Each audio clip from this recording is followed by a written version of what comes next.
Hi, everybody. Welcome to this week's edition of Kweitai, our show where we bring you African thought leaders who are doing amazing and phenomenal things. Today we have got the amazing, beautiful Sharon, who is a medical doctor. She's based out in Queensland, working in Indigenous remote communities.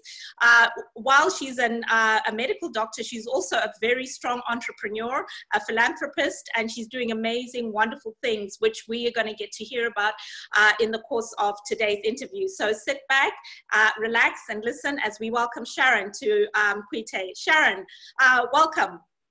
Thank you, Christine. Thank you to Kweitai's community. Nice, and it's my pleasure and honor to be part of this community. So Sharon, can you start by giving us, our audience, a bit of background about who Sharon Maja is? Who are you? Where are you from? I'm a South African woman, born and bred in South Africa. I lived in South Africa until the age of 30, went through medical school there and did my internship there. And then I completed my studies in 1998. And I've always had a desire to travel, which I did. I started while I was still in medical school. And I just thought, look, I'm going to explore the world and come back home after 5 years, and my internship was to do an MBA while traveling, because I really didn't want to go back to clinical medicine. That was, when I completed my last subject, I thought, that's it, no more patients. But life 10 years later, I'm still doing it anyway. So yeah, I still traveled, and I worked in the UK, Canada. And then Australia was basically my last stopover before going home. But it just, grabbed me, and I'm still here 15 years later. So sorry? No, I was going to say, which countries have you been to? So you mentioned you left South Africa. What was your first stop? Where did you go to first? I went to the UK on 2 occasions. My first trip to the UK was in 94, and I loved it. So I went back again in 96, and then I went back in 2001. I went to Canada first in 2001, and then went to the UK again and did like a 3-month locum in a small town called Bath. And then after that, then went back to South Africa to sort out my visa to come to Australia. So that was, so end of 2002, November, that's when I came to Australia. That's when you came. Why Australia? Why didn't you stay in Canada? Why? Sunshine? The sunshine, being African. I mean, I'm adventurous, but, I think it was just such a culture shock. I think the culture shock was merely because, I was coming from a very big city like Pretoria, Joburg. I'm used to all these lights and highways and everything. Then I went to Canada, my first overseas work independently, and I was just stuck in this small town of less than 2,000 people. It was snowy, it was bitterly cold, an oldish, dilapidated building. I was just miserable. So so I just cut my trip short to 6 months instead of 2 years. Then I thought, I'll just do the 3 months in the UK because I was familiar with the UK. And there were lots of South Africans in the UK, and more so the African community, which I really missed in Canada. And so essentially that was it. But nonetheless, Canadians are really lovely people, and I've always desired to go back. But the sunshine, if God can bless them a bit with the sunshine, it will be a nicer country. It will be, yes. I've got a few cousins that are in Canada, and I've said to them, I want to come over for a white Christmas, and they're like, this white Christmas thing is so overrated. Right now, I'm shoveling ice to get out. It's so overrated. It's actually so they more work. Yeah, they're more keen on coming to the sunshine. So now, Sharon, tell me, you are a medical doctor by background. So tell me a bit about, how that came about. How did your dream to be a doctor come about?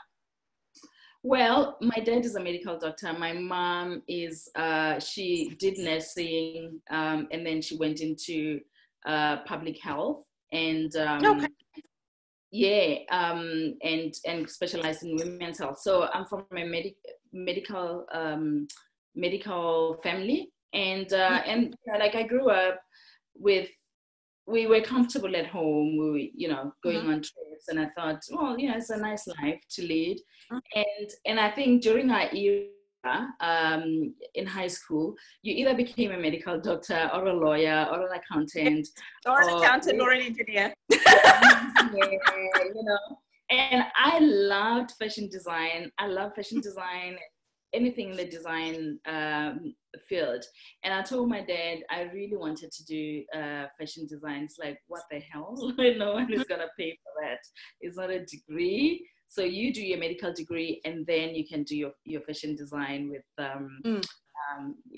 with your own money or whatever, at your own leisure, but at least have something to fall back on. So the mentality then, this wasn't considered. Yeah, practical mentality. Absolutely, yeah, absolutely. So, so I did go through medical school.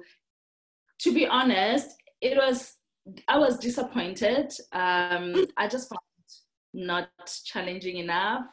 Okay. In what way? I would have thought medicine was like, for me, I don't have a medical background at all, but I've always, and I've never wanted to. It's not a career that's ever interested me because I'm very squeamish. The sight of blood makes me sick and I don't like needles. So maybe not, so medicine was definitely not for me. But I've always had so much awe of how challenging the medical profession is. So it's interesting to hear you say that it wasn't challenging, because most doctors I've spoken to make it seem like it's the most grueling thing that you can do, and that's how it's interpreted as a career.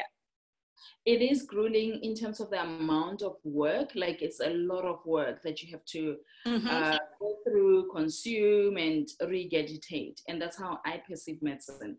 I think maybe because I'm not that, my passion is design, creating things, solving problems, and making the world a better place. And I found that with medicine is you're more of a healer. Like, you can only learn so much, and if you need to challenge anything, the status quo, you have to go into extensive research, and then you have to go through all these loopholes to challenge it. Nonetheless, it's a noble career, and I think anyone who really wants to go out there and make a positive change in the community and be of service and do it, I wouldn't discourage. Hello, I think internet connections are stable. You can hear, okay, yes. So, but for me, I'm glad to do other things. You're glad to do other things. Now let's talk a bit about those other things that you're so passionate about. Now, in the information we sent through about yourself, you've got an eye for interior design. Tell us a bit about that. Yes. I see your face lights up. I love interior design, and I think it's maybe the fiber, the African fiber in me, because as Africans, there's always bright colors, and we're always doing things to change our environment by embellishing it with I've always loved it. Even as a child, I was always decorating our home, changing things around. But I never thought that I could take it as a career until I did pursue. So I did complete a fashion design diploma here in Australia. I did in 2005. And then one of the aspects of that was interior design. So, and I thought, look, actually, this is where I really, my heart lies. And maybe I could pursue it. but I just never did the entire. Sorry? I said you can. I know I can now. Yeah, I can now. And I'm still doing like I do. Hello? No, I was going to say, have you ever thought about combining your two sides? Like hospitals are the least aesthetically pleasing places I've ever come across. I did that. I actually started a company in South Africa in 2012, and yeah, so basically to do, I called it med image, just to overhaul the entire look of the medical field. So, and it's funny that you're saying that. So the idea was to change the interiors of medical centers, hospitals. They need that. Yeah, absolutely. You go in, they're all dull. People are sick and they're sitting in these dull places. They're not inviting, and we're there for hours for reasons we don't want to be there. So, make it at least feel homely or something. And white and absolutely, yeah. So I did that. I went. I actually joined arms with a friend of mine who's a medical doctor as well, and because I hadn't lived in South Africa for a long time, I thought, I needed somebody who's there who knows the loopholes and everything, and got a lot of warm reception. But unfortunately, I had. But it wasn't just limited to medical interiors. It was, the idea was to also do medical accessories like wheelchairs, because everything in medicine is black, gray, blue. So make designer wheelchairs, make designer, what are these things, that crutches and, mobility aids. Yeah. All those things. Yeah. So, and even scrubs and all that. So I still have that, and I'm still gonna be working on that. So as part of I'd love to hear more about that. I can talk to you a bit more about that later. But that is something that I think is very needed, because I run a transport service for people with a disability. That's what I pitch at the Palace event.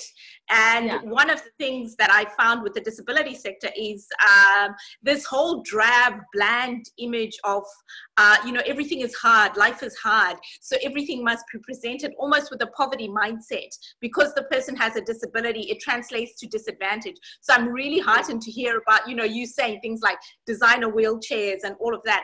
There's a lady I came across, I'll send you through her details on Instagram. She does designer wheels. Her name is Izzy Wheels, and she's based out in Canada. And so she and her sister started this thing where you could get, basically it was her little sister who has cystic fibrosis, I think it was, and has been in a wheelchair all her life. And so she wanted an outlet for her artistic ideas, and she thought her wheelchair doesn't represent her personality. And so basically what they did is they started a company where they make these designer wheels, and they're amazing. So they're made from anything and everything, and they're anything but drab and bland. So, it's very interesting to talk to a medical doctor who has got a very artistic side, and the medical profession is very much in need of more artistic and creativity side. So I think there's a lot of opportunity for you in that space. In that space, yeah, absolutely, yeah, and. And as I said, my core, I feel my calling is more to solve problems on using my God-given design skills rather than prescribing medicine. It's just not. I don't connect to that, and I've had lots of issues with that as well, like with pharmaceuticals, and that's a story for another day. This is a story for another day. So tell me now, I know you're a mother as well, so tell me a bit about your boy. He's he makes me laugh. He's 5-year-old. He's turning 6 next year, and he's just been a miracle because I had him late in life, in my late 30s. So it's just been, so I went from being this single person and, then suddenly married with a child, and it's just, he just brightens up my day, honestly. He's just the reason for living. He's ball of energy, like, many boys, him, because he's just too hectic. And he just loves life. He's got a design. He's always like, Mom, oh, isn't that so beautiful? It's amazing. You would love it. I'm thinking, oh. No, what is that? It's passed on, Absolutely, yeah. So we're good buddies. No, that's wonderful. I love it. Yeah, I love being a mother. So do you want to tell our audience a bit about, okay, so you have a very demanding career. You've just said you recently, well, not recently, but you got married a lot later. Now, I know from an African culture perspective, and I don't think your background would have been any different to mine, in the sense that there's an underlying pressure that for a woman to achieve the pinnacle of success, she must be married. So for a woman who got married a lot later in life, who made some very strong choices by putting your career and your education and other things first, how did you find that sat with you, coming from, an African background to one that I would have been similar coming from? Yeah, I would have actually loved to have been married earlier. Maybe more so to do with my African upbringing, but I think it's also much more practical because then you grow with your kids, and I feel I'm more of a motherly person than, funny enough, a career person. but then things just turn the other way around. Okay. I found myself more pursuing my career, and then having my family later on in life, which is like everything happens in God's time, and I just left it there. And I needed to marry the right person who I felt would be the right person at the time, and I thought this is my destiny. I'll just accept it. It's not how I wanted it to be, but because I wanted lots of kids. So, and then unfortunately my marriage didn't work out, but we're in a happy place, like especially me and my son. We're bonding more, I'm getting much better, and I'm really enjoying, I'm embracing being a single mom, and, doing the two mother and dad thing at the same time. And and for me, like now, I'm just thinking, initially it was like, this kid, he's so hectic, and where's the dad? He's just there, and I'm here. And then later, that bugger, I'm in my 40s. I can't be whinging about, things, the decisions I've made. This is my son, and I must just enjoy him, because enjoy it. And too bad for missing out, because I'm having so much fun with him. And I've also taught him, because I work away. I work away from home for a couple of days, and I go back, and so the days that I'm with him, I really savor every moment, and I'm immersed in his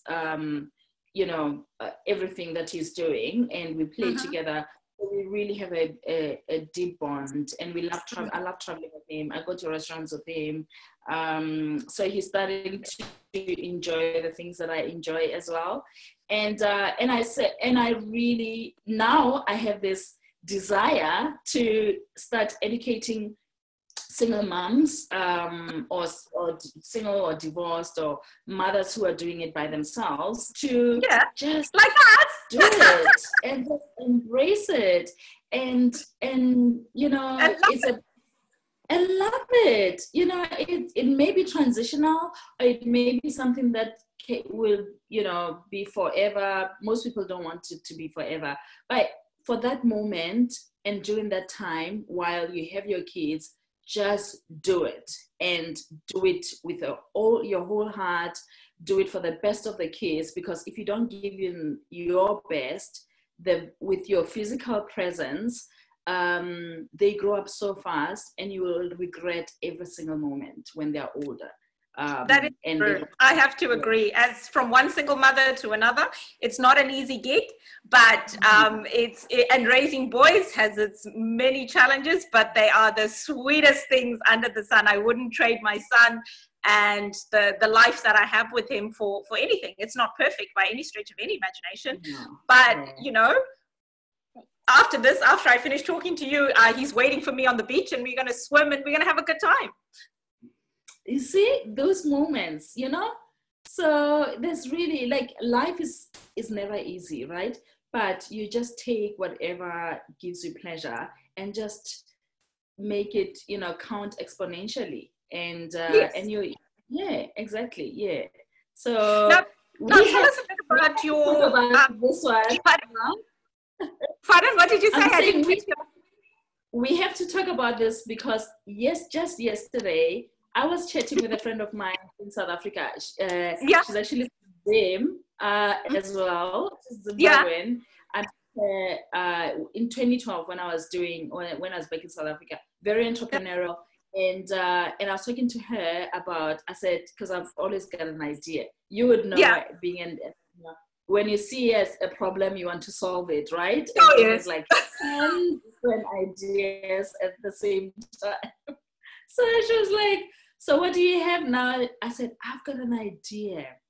And this is what I'm going to do to change the world, this kind of world. And she said, okay, I'll just wait until you come back. And then, because some of your ideas here, and they're really good ideas, but they're worth nothing when you're not here. So, and it's all about... No, and there's lots of women I've spoken to. Yeah, there's lots of women I've spoken to in South Africa who are doing some really amazing things on the continent, who I'd love to connect you with offline, particularly on some of the topics that we've touched about and talked about.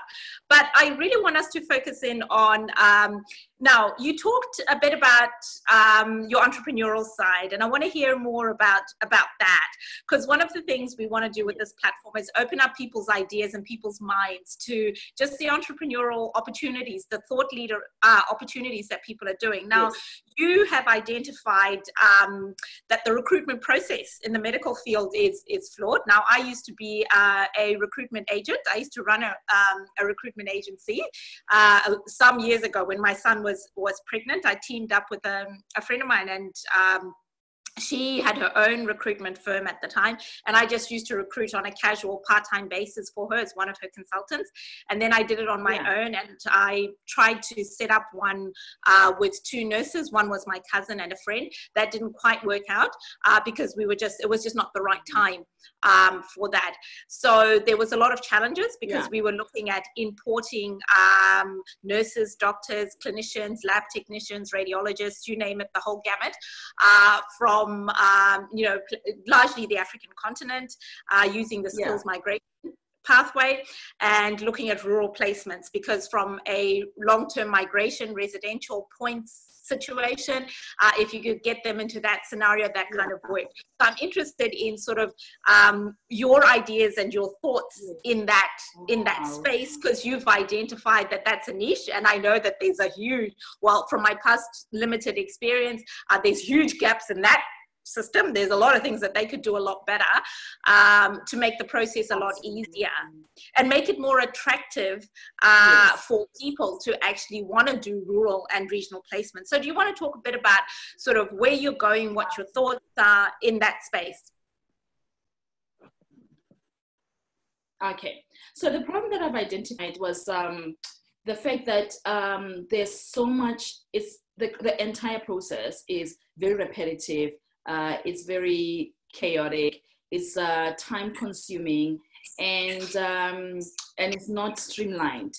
So to give you an example, I used to work with 3 agencies. So because I work, in rural settings, I'm self-employed, so I'm more of a subcontractor. So I'm not employed by the hospitals. I work through the agency. So what happens is a hospital would, I'll give you an example. Let's say Roma Hospital in the Outback would a position to be filled, an emergency medicine, because that's what I do, emergency medicine. So let's say we need a senior medical officer from a period of the 1st of January until the 30th of January. And then they will advertise that position to, let's say, around 10 recruitment agencies, right? So all the recruitment agencies will receive the same the same position advertised. And then what they do is they send it via email to their entire database. And then it works on a first come, first basis. So if with belonging to three agencies, I would, depending on how fast they are, so maybe one would advertise it, in the morning, another agency would advertise it during the day, and then another one during the day. So then it's up to me to choose, okay, which agency will I go with? Okay, well, I'll choose, let's say, Global Medics. Then I'll choose Global Medics, and I'll send back my interest. And then they will then go back to the hospital and say, look, we've got this candidate, she fits the position. And then remember, I'm not the only one. They've got like a whole lot of other candidates who also are interested in the position. Then the hospital will have to go, I don't know what happens behind the scenes, but I know that the agencies will probably, talk to whoever is receiving, or take, because they also need a chunk of that payment from the hospitals. So, the early bird catches the fattest worm, really. Then the information comes back to me maybe in about 2 days that, okay, Global Medics decided that, you can take the position and this hospital. And also it depends on whether you've worked in that region before or that particular hospital. So if you've worked in that region or that particular hospital, then it stands you in good stead, because then they know you and it's easier. You don't have to go through that rigmarole of getting a provider number, getting accredited, which takes much more time. So even if you're not the right candidate that they're looking for, let's say you are a less senior, but you've worked there. So because all a matter of time, knowing how it works, you'll know time is a factor, right? Because they has the position like maybe 2 weeks before. So they will need to get it sorted out a week before the locum starts. So anyway, so I thought, okay, well, this is like, it just does your head in. Then you have to, every single agency, then you have to give them your CV and your medical degrees and your everything that you need to be job ready. So I've got these 3 institutions. They all have my CV. I've got the medical board. It's got my CV and everything. I've got the College of General Practice. I've got the medical indemnity. I'm getting it. You have like 10 different institutions that have your information and your degrees. Like, that's your treasure, isn't it? Then and then you've got the agencies as well, and not just the agencies. Then you have these small little regions, because the rural areas are subdivided. So you have like a Christine region outside Brisbane. You have the Sharon region. Then so all those regions also have your particulars, not exactly through the recruitment agencies, but you have to do the whole thing yourself. Anyway, and God forbid you go to a different hospital and health service. And then there's the states. Then I'm just talking about Queensland. So then you have like all the other states as well. The New South Wales and Victoria and the rest. So it already is very tedious. It's time consuming. You have to run around all the time. You don't know when you're like, for instance, a police clearance. You don't know whether. And you'll remember that I sent it to one agency like 2 years ago, and they'll just say, "Oh, we can't. you are the right candidate, but unfortunately, your Can't find police your clearance medical. has expired. Sorry? No, I'm Can saying you they hear? can't find your medical clearance or something like that. Yes. Yeah. Something like that, because it expired, last week. How the Yeah. hell are you supposed to know? Because you've sent it all to different, different bodies. So the solution was that, okay, then there has to be an efficient way of managing this. So what I did was I designed a platform similar to LinkedIn. Yeah. To make it more easier. So essentially you create your profile, you exactly like with LinkedIn, create your profile much more secure. So the additional value is that you have you can also upload your all the information, documents that you need for you to be job ready. And then you'll have notifications for renewals. You'll have able to know on your profile where you are accredited, where you've worked, and then you'll also have connection with the other other medical doctors or nurses, anyone in the healthcare professional, because in the healthcare profession, because another thing that that was a problem was, the agency will call me and say, Sharon, you've worked in such and such a hospital, and I've got a doctor who's going there. Do you want to let them know how it is, and the pros and review? Cons? Yeah. So I thought, it's the 21st century. We have TripAdvisor for hotels. You don't phone people to ask them. So we need to have a similar thing for hospitals, and that is included in the platform as well. So because you'll be able to invite anyone who wants to be your connection, and they'll be able to know which hospitals you've worked in, right? And then it will be easy for you to discuss the different hospitals that's regulated, like where you can discuss that and pros and cons. So so that's what I'm working on at the moment, and and it's received, So who's your target audience? It's received a lot of. So you've said it's like LinkedIn, but who's the target audience? Is it the agencies that would be going on there looking for professionals, or is it like LinkedIn, which is professionals, which is like an open community for professionals to put their credentials up to make it easier to find them for designated professions? Is that sort of where you're coming from? Yeah, the latter. So. There's a place for healthcare professionals, and then there's also a place for hospitals and recruitment agencies, for indemnity insurance, like all the different bodies that actually need the doctors. That information. No, this sounds really exciting. It sounds really exciting. I'd love to get to know a bit more about it, because I'm building my own platform called Pick Up Australia, which is a transport service for people with a disability. But again, it's providing that holistic information about, mobility, about people moving from point A to point B.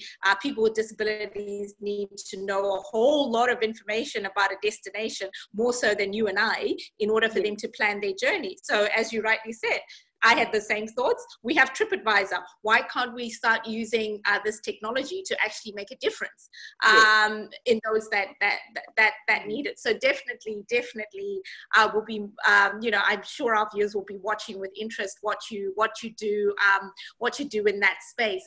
Now, you seem like a very busy lady. Can you give us an outline of what your typical day is like? When are you finding time to do all of this? Because, doctors, as far as we know, work 100 hours a week, and that's it. And you guys are trying to get sleep. Sleep is very, and you're working in a remote community. And I know that doctors in those communities are also like, a precious commodity. So how are you balancing all of this?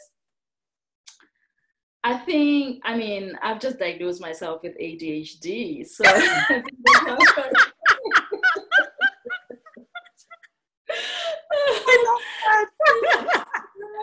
I manage, because my brain never stops, and And I balance it because when I'm away for work, I'm there for work, and then I'm free, the other days. So the days that I'm free, I essentially spend time with my son. And I've decided, because initially it was very chaotic and I wouldn't have a plan. And I thought I have to be structured. Like, I'm trying to restructure people's professionals' lives. Let me restructure my life as well. So yeah, in the morning, and so you've got a routine. so it's the routine, exactly. So so I'll make sure that, we spend, when I'm at home, I spend time with him. I cook breakfast, and then we get together, and then after that I'll feel, okay, well, I'll spend a bit of time with him, because my life is centered around him when I'm away from work. And then I have time with to catch up on work. And then after that, when I take a break, I'll go maybe for 30 minutes, we'll kick the ball. But I'm also lucky because my mom is here, so she's helping out. And I also live with a younger brother. Yeah, so really blessed to have them in my life. So it makes me less guilty when I'm doing things away from him. The mother guilt, we know that. Oh, the guilt is amazing, hey? And then there's this super mom thing that, you gotta do everything with your kids, and you feel like a bad mom when they spend one day away from their kids. And I always tell them, like, they always ask me here at work, and I'm like, you know what? I'm from, in Africa, we were raised by our grandmothers. And we came out fine. We're respectful. We're raised by grandmothers and the maids, and we turned out pretty fine. Absolutely, grandmothers and the maids. And I said, I don't remember hovering around with my mom and my dad. They were doing their own thing.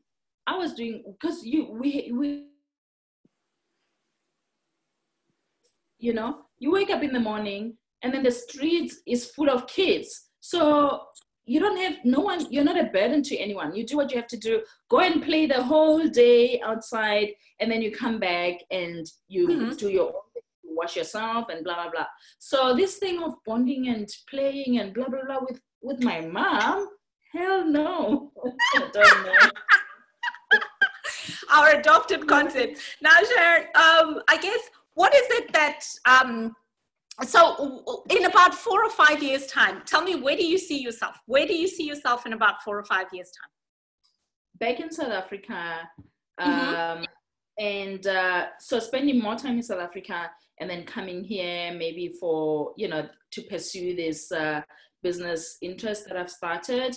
And but then investing more of my time and energy back home. Home. So your heart is really back in South Africa. That's where home is. You're having an overseas experience here, but you're going home.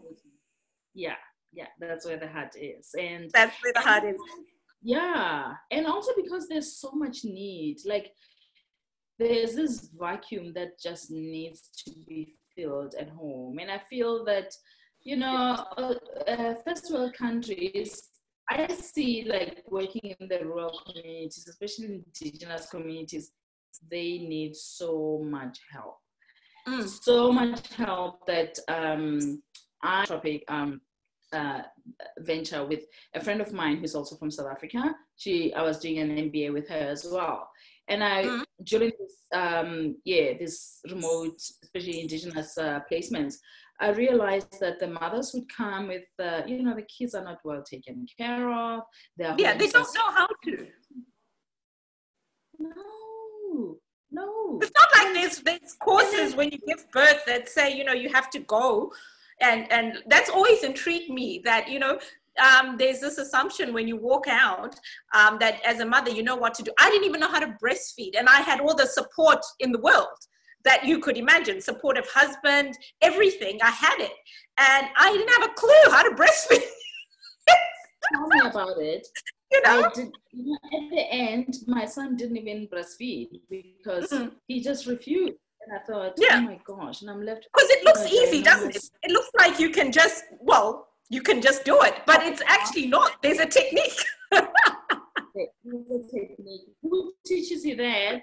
The nurses are there for 2 minutes, and you know, when you're in the medical profession, they don't even bother, and you feel like they don't bother telling you. Like, I swear to you, no one came to me and said, "Oh, this is how you do it. This is how you do it." Yeah. They just assume. You know who has a really good system? Do you know who has a really good system with that? New Zealand. I don't know if you've had the privilege of being in New Zealand and working in that medical sphere. No, I've only visited. Yeah, but with the project that you're looking at doing, go and have a look at what New Zealand does in terms of their community nursing, their plunket. Because the first, like I said, when I left hospital, a midwife came home for, I think it was the first week. I'm trying to remember if it was a full week, but I'm pretty certain it was. And she came every day. Then after that, she'd come once a week, I think, until the baby was about 2 or 3 months. I'd have to look at my baby's diary again to remember the exact time frames, but it was something like that. And then after that, and she would weigh the baby at home in the comfort of your home. She would teach you in the comfort of your home how to breastfeed. She would watch you breastfeed and see how you're doing, check for your cracked nipples and all of that. And if you had a particularly good and attentive midwife, you know, she could have conversations with you around that. I work on domestic and family violence policy from a public policy perspective, but you know, in that environment, you could have conversations with someone in a confidential capacity about, you know, how you're settling into home life, and you know, and she can refer you to places that you can be supported. New Zealand has a really, really good support system, which I haven't seen anywhere else. I certainly have not. I haven't had a baby in Australia, but chatting to my friends who have, and those who've had children in New Zealand, the experience is totally different. Wow.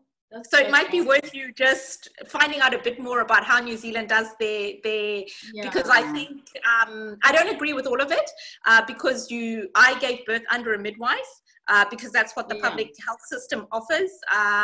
If you want a specialist, you pay for it, you go private.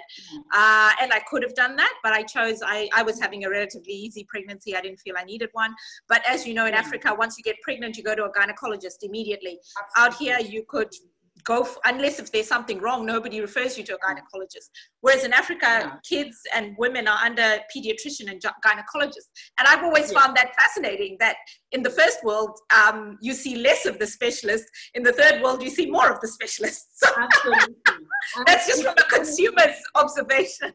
Yeah, no, it's so true. That's exactly what you don't need to go, because there's less red tape in the third world.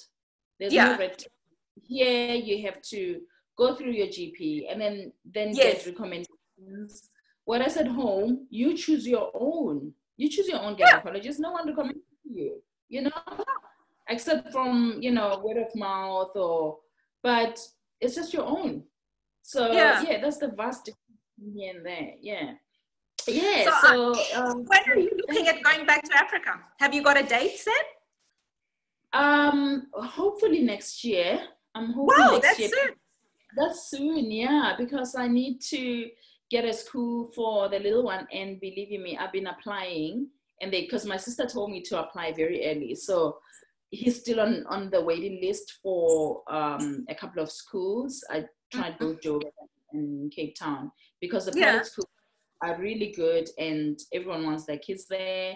And the waiting just forever. And I took it for granted. I said, not easy. He's in a private school here. They'll just take him in. And they're like, what? Doesn't work like that. I'm sorry. It doesn't. It's like, and you get delusional into thinking, you know, even opening a bank account was just difficult. Like me on Elm Street. Yeah, exactly. So so I'm looking into next year, and and I have to, you know, I don't want to just up and leave. I need to make sure that the systems that I'm planting here are functional, and either functional, or at least, you know, something is brewing, and then go there, because I've been postponing going home. My idea was to go just before my little one starts school, and we should have, you know, the beginning of 2016, because that's when we started prep. But then I wanted him to start like preschool last year. So I planned to have moved last year, but you know, circumstances, and I was going through a divorce, and I had to make sure that that's sorted out. And before, life happens. Yeah, life happens. Yeah, exactly right. Yeah. So Sharon, before I ask my final question of you, where can people find you? If people want to get in touch with you and find out and follow your journey back to Africa and what you're doing and all these amazing things you've told us about, where can people find you? How can people get in touch with you?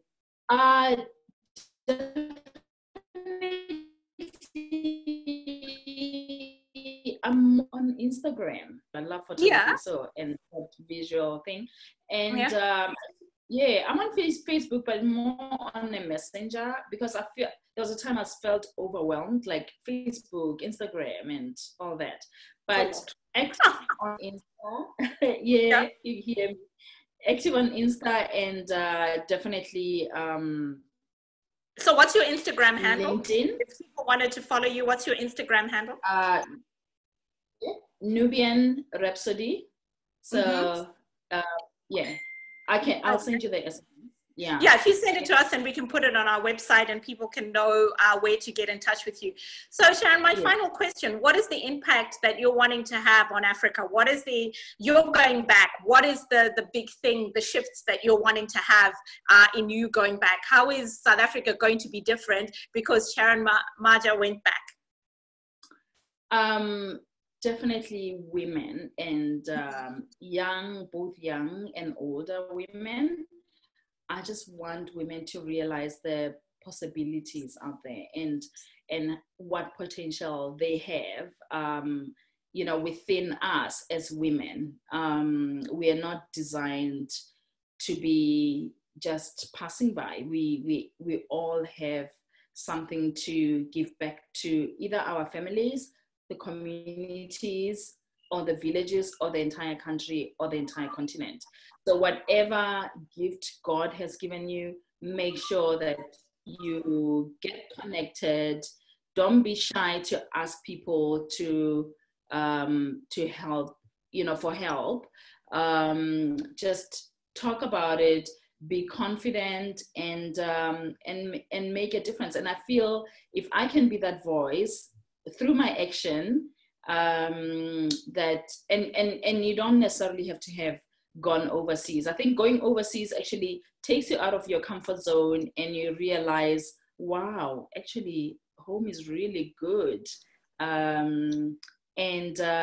Because you feel so helpless, you're like a little fish in the ocean. It's difficult to get your voice out there, but if you do, it's awesome.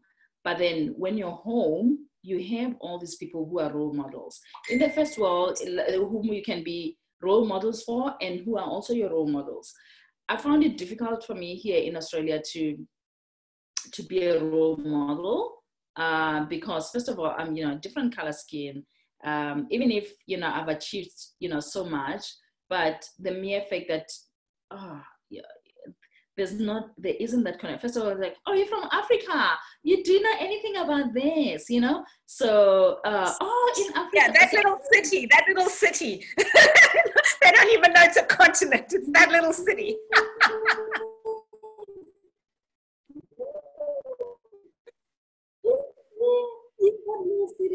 And you've got cars, so you have to go through these layers first, and it's just so tiresome, And whereas there, you don't have to justify yourself. You're there. You just need to plant the seed and then do your job, do your thing. So my passion is definitely women.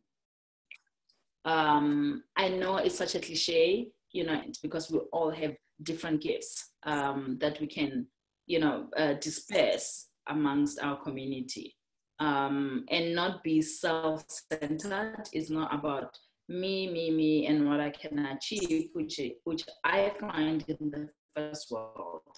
It's all about me, what can I achieve, how can I get better, and then forget about everything. So the mentality is different back home. It's all about us. I want to bring that aspect to yourself, entitled, just to take them back to their roots and say, this is how we're doing it, and this is how we're going to do it moving forward. So, sounds amazing. Yeah, using my skills, yeah. No, we're looking forward to it, and we will definitely link in again with you once you've moved back in to see how your progress is tracking on the African continent. And you know, Sharon, it's been such a privilege and such a pleasure to connect with you. You're like a kindred spirit, and you know, so I hope before you leave Queensland, I have the privilege of at least saying hello to you in person. I so look forward to that. We should definitely make that happen. But thank you so much for joining us today. Really appreciated your time, your love, your energy, your passion, and keep bringing that into the world, because we definitely need more of it. And you're certainly a role model and an inspiration for me. So, and I'm sure everybody that's watching this, you know, is definitely looking at you as a wonderful role model and anchor that we have in the community, in our African community here in Queensland, and moving back to Africa, that will just get even bigger. Thank you so much, Christine. Thank you for, honestly, I didn't even think, you know, when Asa told me about the interview, I just thought, okay, it's just going to be one-on-one on the phone and just to get to know each other. But this is a much bigger platform, and I'm deeply, deeply honored to be part of it, because I can't say enough of how I love Africa, and I just want it to be a brighter continent. We have to get rid of this misnomer that Africa is the dark continent. It's such a beautiful continent, and what you're doing is something that I've always wanted to do, to, you know, let the world know that, you know, we're here, and we're here to change, to change your perceptions about us, and by doing the good works, you know, that you guys have been taking for granted. So it's just an amazing thing that you're doing. I can't commend you enough for that, and I love your spirit as well. I love your energy. Yes, there's been such a connection between us, and I'm sure we have to take this further, because I need to explain to you. Well, I have your number. There's so much we need to talk about, you know. Well, Sharon, thank you so much for your time today. It's been such a privilege, and we will connect again with you soon. Thank you, everybody, for tuning into our show this week. Thank you for taking time to listen to the amazing Sharon tell us, you know, about the vibrancy and creativity she's bringing to the medical profession, and the interesting and wonderful entrepreneurship and philanthropic things she's doing. We're going to be tracking her journey as she makes her transition back to the continent of Africa, and we will be keeping our viewers informed of your journey. So thank you so much, everybody, for your time. Thanks, Sharon. See you. Bye-bye. So much pleasure. Thanks. Bye.